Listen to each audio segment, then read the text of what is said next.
फलटणची घटना अत्यंत दुर्दैवी आणि मनाला चटका लावणारी अशी घटना आहे की एका डॉक्टरने स्वतःचं आयुष्य त्या ठिकाणी संपवलं. याची माहिती काही वेळापूर्वीच माझ्याकडे आली आणि या संदर्भात साताऱ्याचे एसपी तोशीजी यांच्याशी माझं बोलणं झालंय. FIR नोंदवण्याची प्रक्रिया सुरू झालेली आहे. एवढंच नाही, जे आरोपी आहेत त्यांना सुद्धा पकडण्याची प्रक्रिया सुरू झाली आहे. एक आरोपी साताऱ्याच्या बाहेर आहे, त्याला पकडण्यासाठी पोलिसांची टीम त्या ठिकाणी गेलेली आहे. त्यामुळे कुठल्याही क्षणी दोन्ही आरोपी हे अटकेमध्ये असतील. या संदर्भामध्ये मुलीने याआधी अशा पद्धतीचा मला त्रास होतोय अशी काही कंप्लेंट दिली होती का याचा सुद्धा आम्ही शोध घेतोय. जर दिली असेल तर त्याच्यावर कारवाई का झाली नाही याची सुद्धा माहिती घेतोय.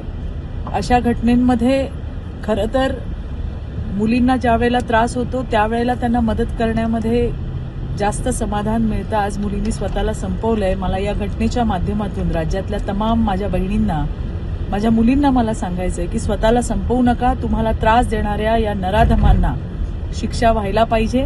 शासन तुमच्या सोबत आहे. देवाभाऊंनी तुमच्या सुरक्षेसाठी 112 नंबरची हेल्पलाईन सुद्धा त्या ठिकाणी ठेवलेली आहे. ज्या वेळेला असा त्रास होतो त्यावेळेला स्वतःला संपवण्यापेक्षा जे आपल्याला त्रास देतात त्यांच्यावरती कारवाई व्हायला पाहिजे आणि त्यासाठी आम्ही सगळेजण तुमच्या सोबत आहोत.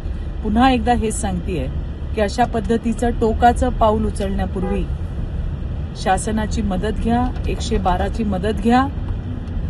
खरं तर तुम्ही असताना तुम्हाला मदत करण्यामध्ये समाधान आहे.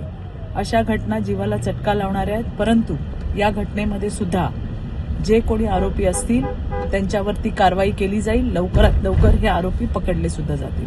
धन्यवाद. जय हिंद, जय महाराष्ट्र.